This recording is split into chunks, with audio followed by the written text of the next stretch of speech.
dalam hal penanggulangan COVID-19 ini, ya kita harus satu sikap. Bagaimana kesehatan itu first, ya, bagaimana harusnya kesehatan itu didahulukan dibandingkan dengan yang lain. Makanya saya selalu meng-underline apa yang disampaikan oleh Rizal Ramli soal kepedulian, soal concern. Ketika masa pandemi COVID-19 ini, harusnya semua energi dikerahkan kepada penanggulangan COVID. Jangan dulu berpikir hal-hal yang muluk mengenai pertumbuhan ekonomi. Cukup bicara mengenai menanggulangi COVID-19 dan memastikan semua rakyat Indonesia bisa makan.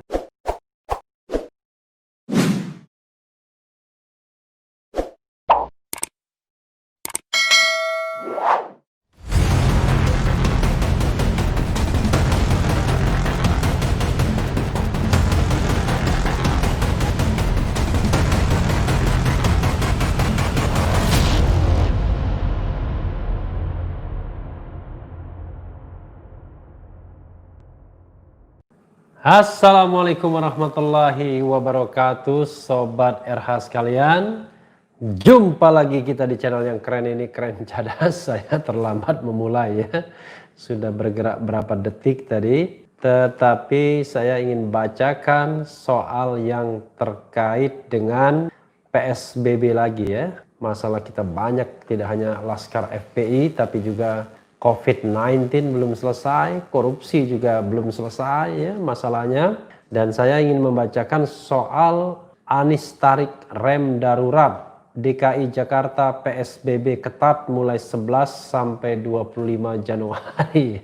26 Januarinya ulang tahun saya ya. Berarti 26 Januari tidak PSBB kalau tidak diperpanjang ya. Ya, kita bacakan. Gubernur DKI Jakarta Anies Baswedan menarik rem darurat untuk menekan laju penularan COVID-19. Pembatasan sosial berskala besar PSBB ketat kembali diberlakukan di ibu kota selama 2 minggu ke depan. Saat ini kita sedang berada di titik kasus aktif tertinggi selama ini, yaitu di kisaran angka 17.383. Kasus aktif adalah jumlah orang yang saat ini berstatus positif COVID-19 dan belum dinyatakan sembuh, baik yang dirawat di fasilitas kesehatan maupun di dalam isolasi mandiri, kata Anies dalam keterangan pers di situs Pemprov DKI Jakarta Sabtu 9 Januari 2021. Sobat RH sekalian, luar biasa ya. Keputusan pemberlakuan PSBB ketat ini tertuang dalam keputusan Gubernur nomor 19 tahun 2021 dan Peraturan Gubernur nomor 3 tahun 2021. PSBB yang diterapkan dari 11 sampai dengan 25 Januari 2021 ini juga sebagai tindak lanjut arahan pemerintah pusat. Anies mengatakan keputusan untuk kembali memperketat PSBB di latar belakangi situasi COVID-19 di Jakarta dalam beberapa waktu terakhir yang cenderung mengkhawatirkan. Dia mengungkapkan pada saat pemberlakuan PSBB ketat pada September 2020, kasus aktif COVID-19 di DKI Jakarta dapat diturunkan secara signifikan.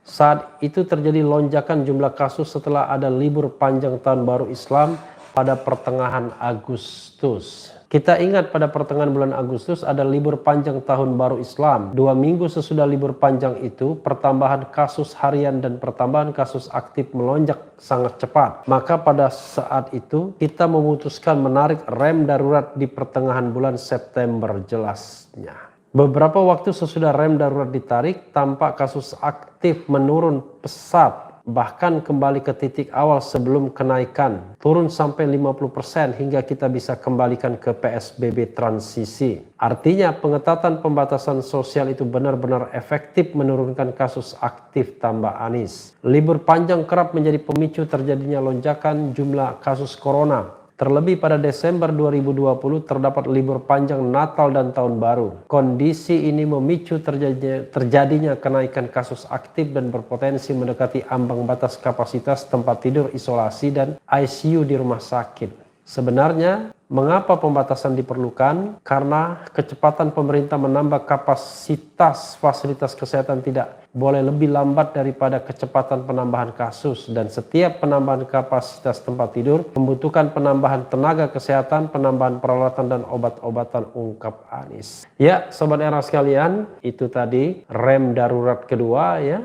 ditarik lagi oleh Gubernur Anies Baswedan. kita tidak tahu sampai kapan COVID-19 ini akan selesai ya. Dan setiap saat kita hanya berdoa ya agar tidak terkena COVID-19 ini. Walaupun Sobat Era sekalian, saya sudah punya pengalaman ya, 2 kali rumah saya terkena COVID-19. Pertama sekitar bulan Agustus, putri tertua saya terkena COVID-19 ya, setelah yang bersangkutan ada perjalanan keluar kota gitu ya, dan akhirnya diisolasi mandiri di rumah. Untungnya termasuk yang OTG ya, orang tanpa gejala, hanya sedikit saja merasa mati rasa di lidah ya, di pengecapan, tetapi selama isolasi lebih dari 14 hari ya, lebih dari 2 minggu, akhirnya dinyatakan negatif, tapi kami tetap mengisolasinya hingga 1 pekan kemudian, dan akhirnya setelah bebas sama sekali baru bisa keluar. Dan bulan Desember kemarin, pegawai saya yang kena, yang biasa mengedit YouTube saya juga kena COVID-19. Memang resikonya kalau orang bisa keluar masuk ya, karena kebetulan kantor YouTube ini juga di rumah saya sendiri ya, di lantai atas, sehingga orang keluar masuk itu juga membahayakan sebenarnya. Walaupun sudah dilakukan pengetatan terhadap orang yang keluar masuk, tapi ternyata pegawai kena juga dan sudah sembuh juga. Sebentar lagi akan masuk kerja lagi. Dan alhamdulillah selama berinteraksi dengan mereka yang kena COVID, saya tidak tertular. Alhamdulillah. Tapi mudah-mudahan Sobat Era sekalian berdoa ya, saya dan kita semua bisa terus sehat ya, agar kita tetap bisa berkarya. Karena kadang COVID ini antara percaya dan tidak percaya. Pengalaman ketiga, karena ada 1 orang di rumah yang tertular COVID-19, akhirnya semua seisi rumah di swab. Saat di swab dikatakan ada 1 yang positif, anak saya yang kebetulan autis. Wah, saya sudah mulai panik karena bagaimana memberitahukan kepada yang bersangkutan untuk diisolasi mandiri dan OTG juga. Tapi kemudian dilakukan tes ulang, rapid test, ternyata non reaktif, dan di swab ulang ternyata sudah negatif. Bahkan dikatakan tidak pernah terjangkit kena virus COVID-19. Alhamdulillah ya, walaupun kemudian saya berpikir ternyata kok bisa juga hasil tes swabnya salah, keliru gitu ya. Karena diperlihatkan memang betul semua negatif kecuali anak saya itu Naufal ya.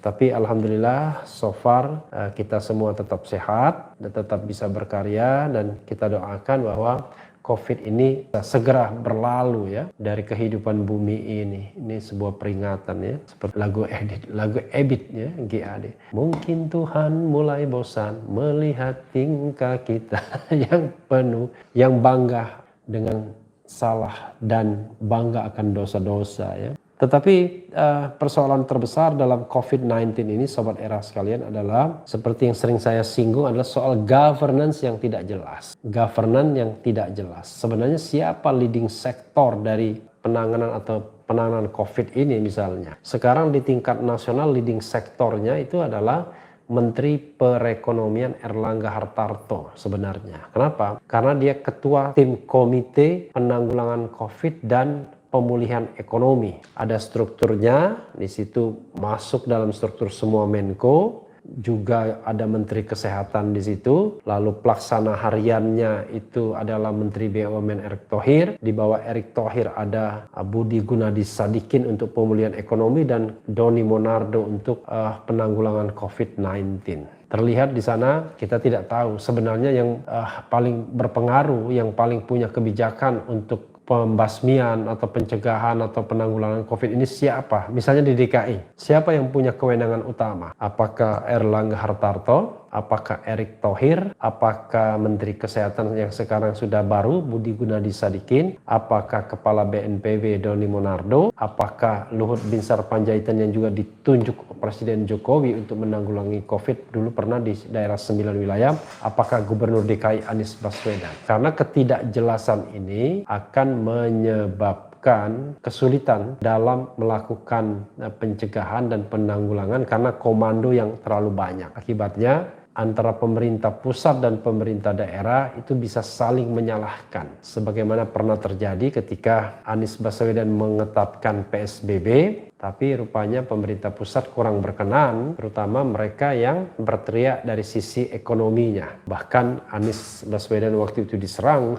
oleh kubu pro Jokowi ya, seperti oleh Ruhut Sitompul ya, diserang juga oleh siapa lagi, oleh yang dari Gerindra ya, Arief Puyono dan beberapa pihak lainnya. Padahal dalam hal penanggulangan COVID-19 ini ya kita harus satu sikap. Bagaimana kesehatan itu first ya, bagaimana harusnya kesehatan itu didahulukan dibandingkan dengan yang lainnya. Makanya saya selalu meng-underline apa yang disampaikan oleh Rizal Ramli soal kepedulian, soal concern. Ketika masa pandemi COVID-19 ini harusnya semua energi dikerahkan kepada penanggulangan COVID. Jangan dulu berpikir hal-hal yang muluk mengenai pertumbuhan ekonomi. Cukup bicara mengenai menanggulangi COVID-19 dan memastikan semua rakyat Indonesia bisa makan. Karena itu dia mengatakan ya programnya 3 saja. Penanggulangan COVID, cash transfer kepada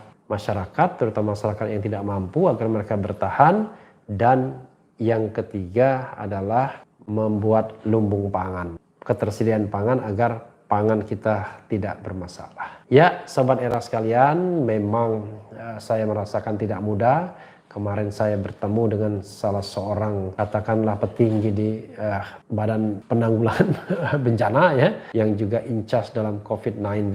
Dia sendiri merasa tidak tahu lagi apa yang harus dilakukan dalam hal penanggulangan COVID-19 ini. Mungkin kita hanya berharap saved by the bell ya. Ketika Tuhan sudah mulai tidak bosan lagi melihat tingkah kita dan berharap bahwa Allah Subhanahu wa taala segera mengakhiri COVID-19. Tetapi tentu harus ada best effort dari kita semua dan mudah-mudahan rem darurat ini bisa menjadi rem terakhir walaupun pesimis, tapi kita harus tetap optimistik. Dan yang penting adalah tetap di channel ini, karena di channel ini Anda akan dirayu, ditipu, dibaperin, dicecar, diuber pula di jalur khusus. Karena channel ini adalah channel yang mengancam, memeras, dan membenci. Jangan lupa subscribe, like, comment, and share. Cheers!